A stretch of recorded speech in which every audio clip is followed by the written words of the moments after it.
Welcome back, fellow dreamers, to Hidden Pages.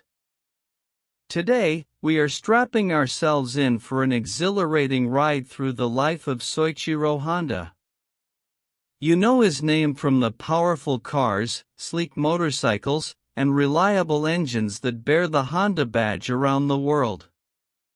But behind that famous name lies the story of a man who was deeply passionate about machines from a very young age, a man who faced countless failures but never, ever lost his burning desire to build, to invent, and to improve. This very detailed and inspiring story about Soichiro Honda is designed to fuel your own ambitions. We'll explore his humble beginnings, where he learned the language of engines with his hands. We'll witness his early attempts and often painful failures, which he famously called his fuel for future success. Most importantly, we'll see how his relentless spirit, his power of dreams, transformed small ideas into a global company that moves millions of people every day.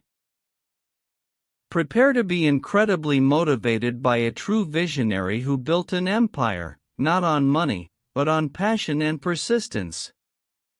Chapter 1: From Bicycle Shop to Big Dreams, Soichiro's Unstoppable Curiosity. Our amazing journey with Soichiro Honda begins in 1906, in a very small village in Japan. His father ran a humble bicycle repair shop. Imagine this: instead of playing with toys, little Soichiro was absolutely fascinated by the mechanical world around him. He loved the smell of oil, the sound of tools clanking, and the intricate workings of bicycle gears and chains. He spent hours and hours watching his father repair bikes, his eyes wide with curiosity. Soichiro wasn't much interested in traditional school. He found lessons in books boring. His true classroom was his father's workshop. He learned with his hands, experimenting, taking things apart, and trying to put them back together. He had an innate talent, a natural ability to understand how machines worked, even complex ones. His mind was always buzzing with ideas for how to make things better or build something new. He always wanted to know why things worked and how he could make them work better. When he was just 15 years old, young Soichiro made a very bold decision. Typical of his determined spirit, he left home and school. He traveled to the bustling city of Tokyo to work as an apprentice at an automobile repair shop called Art Shokai. This was not an easy job. He started as a janitor, cleaning and running errands, often sleeping on the shop floor. But he didn't complain. He absorbed every piece of knowledge he could. He secretly watched the skilled mechanics, learning by observation, soaking up every detail about engines, transmissions, and how to fix broken-down cars. He stayed up late, experimenting on his own, driven by an insatiable hunger to learn. After 6 years of hard work and intense learning at Art Shokai, Soichiro, then just 21 years old, felt ready to open his own repair shop. He started a branch of Art Shokai in Hamamatsu, his hometown region. He quickly became known for his exceptional skill. If a car couldn't be fixed by anyone else, people brought it to Soichiro Honda.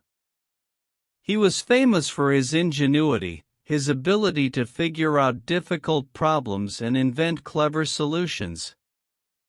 This early period of his life clearly showed his deep love for machines, his hands-on learning approach, and his incredible perseverance, laying the foundation for the massive dreams that would soon follow. He truly believed that if he could imagine it, he could build it. Chapter 2: Learning Through Fire, Soichiro's Early Setbacks and Relentless Pursuit. Even with his successful repair shop, Soichiro Honda wasn't satisfied just fixing other people's machines.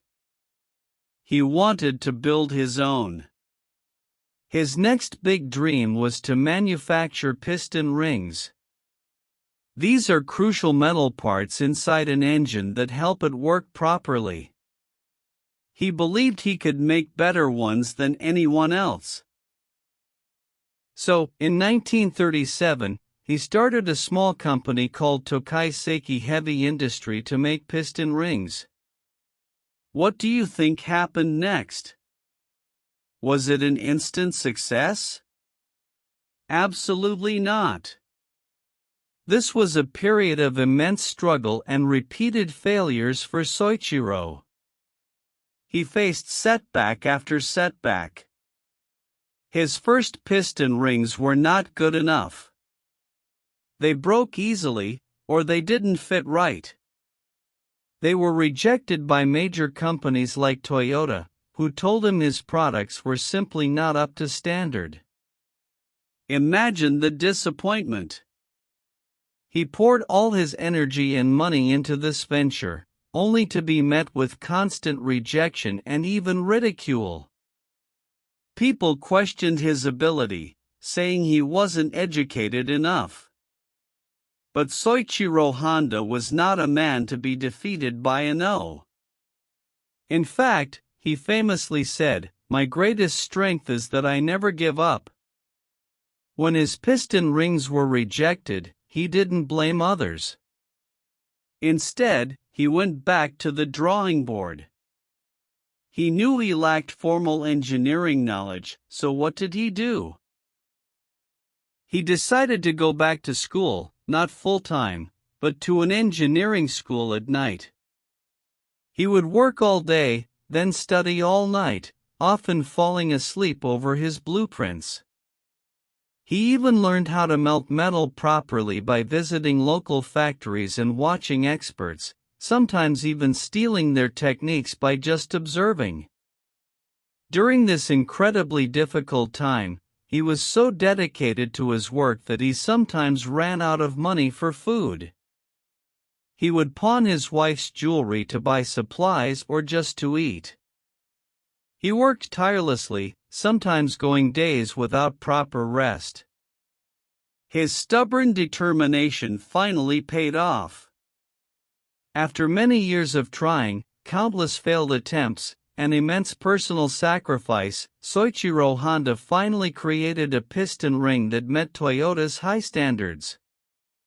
This was a huge victory, not just for the product, but for his spirit. Eventually, as World War II approached, he sold his successful piston ring company to Toyota.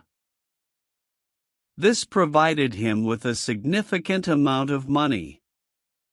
Some might have retired or taken it easy. But for Soichiro, this was just another step in his journey. He had faced fire, learned valuable lessons, and was now ready for his next big challenge. He had proven to himself that perseverance, even in the face of constant failure, ultimately leads to mastery. Chapter 3: The Spark of a New Era. Honda mobilizes post-war Japan. As World War II ended in 1945, Japan was devastated. Cities were in ruins, and daily life was incredibly difficult.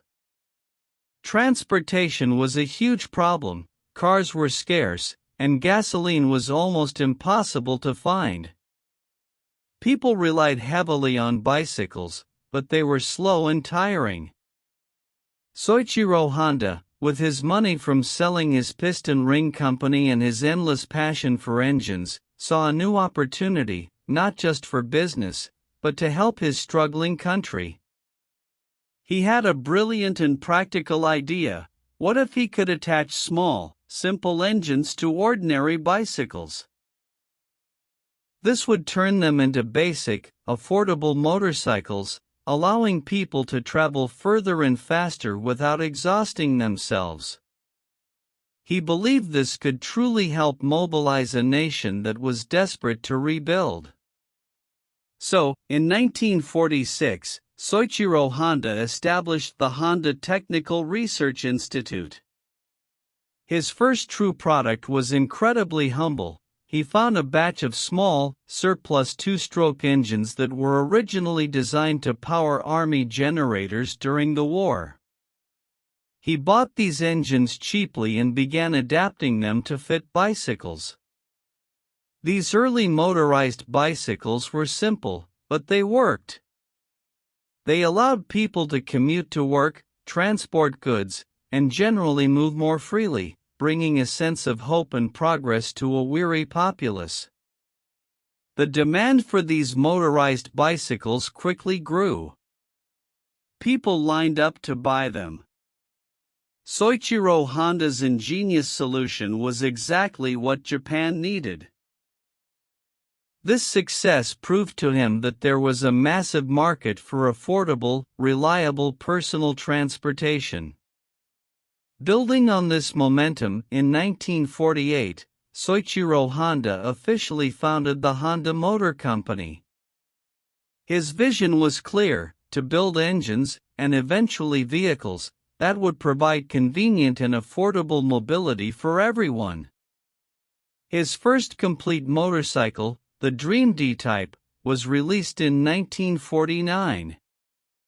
It was not just an engine attached to a bicycle, it was a purpose-built motorcycle, marking Honda's true entry into the world of vehicle manufacturing.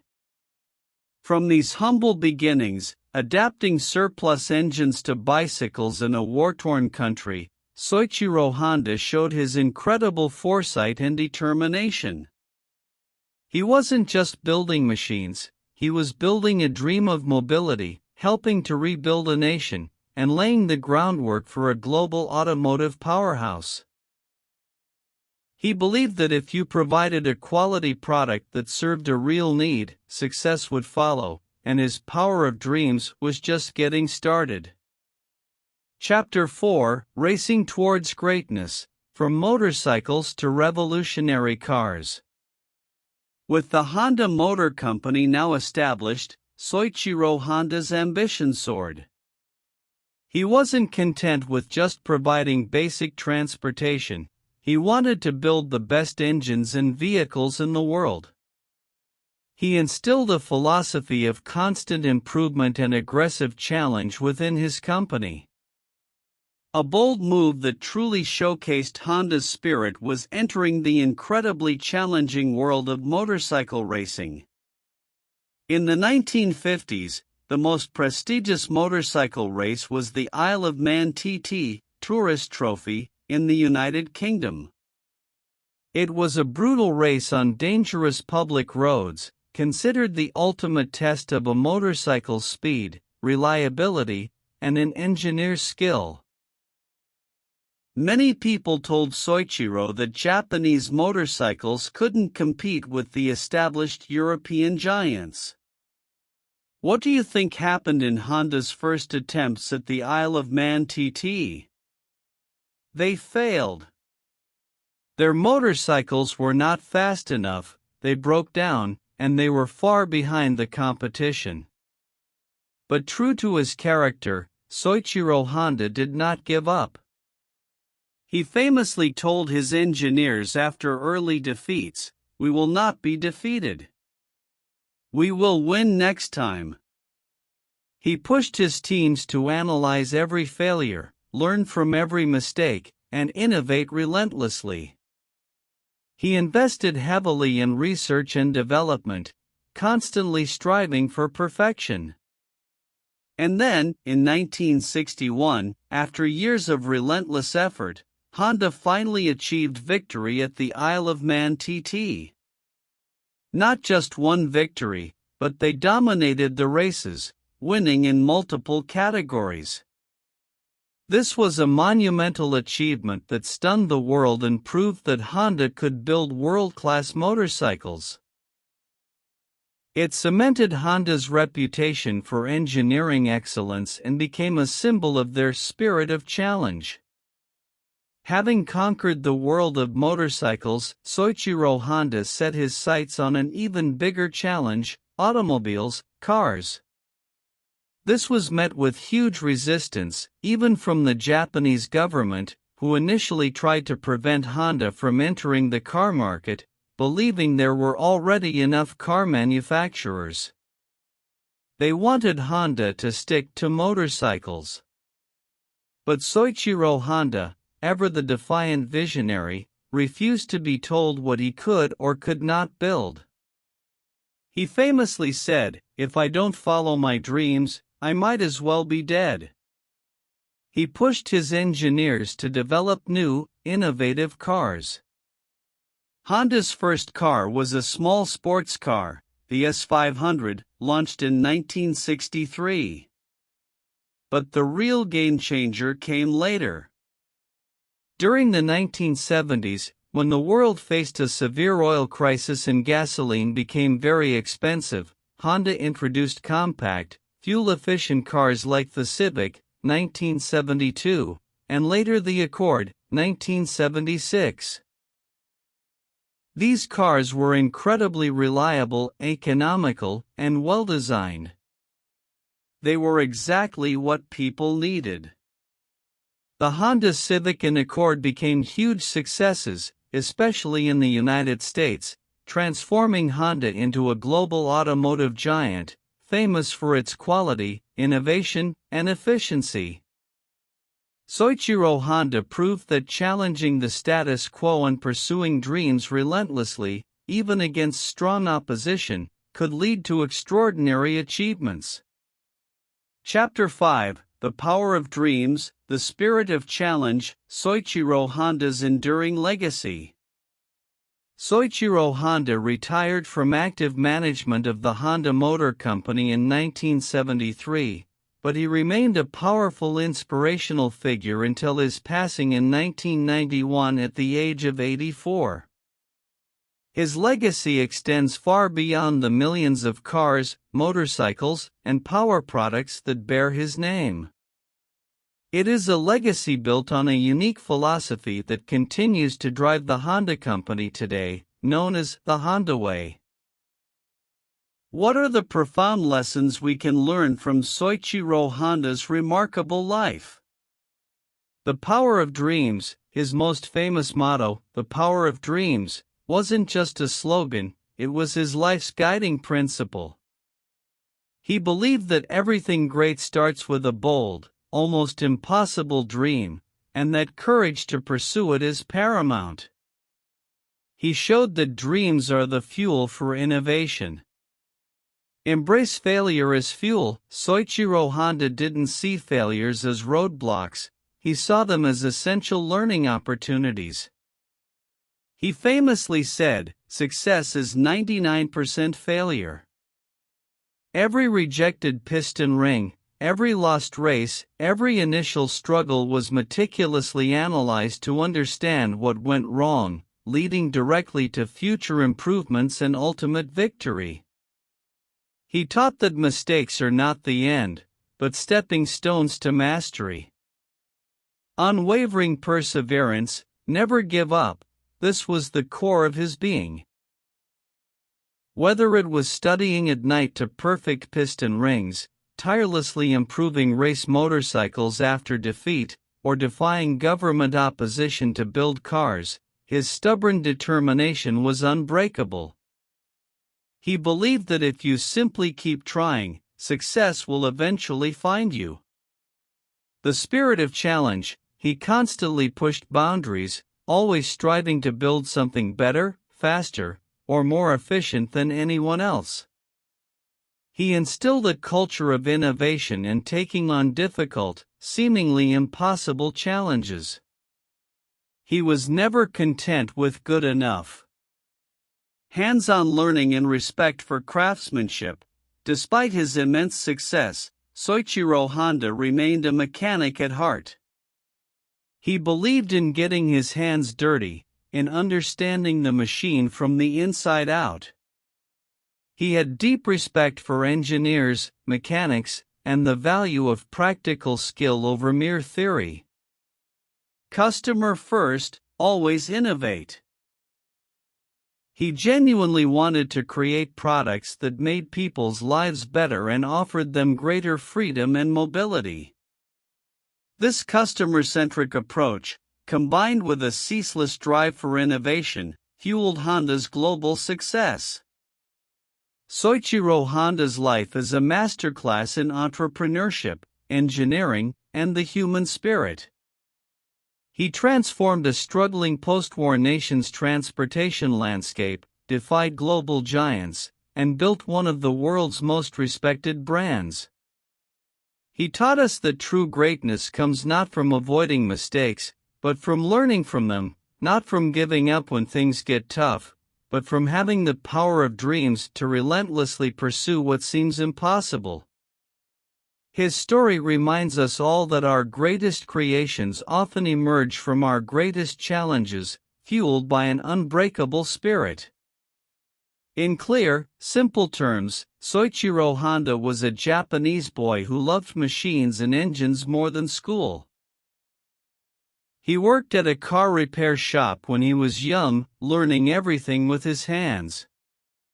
He tried to make piston rings, but he failed many times, and people laughed at him. But he never, ever gave up. He studied harder and finally made good piston rings. After a big war, he saw that people needed easy ways to travel. So, he put small engines on bicycles and started the Honda Motor Company. He later built amazing motorcycles and entered hard races, winning against bigger companies. Then he built fuel-efficient cars, even when the government told him not to.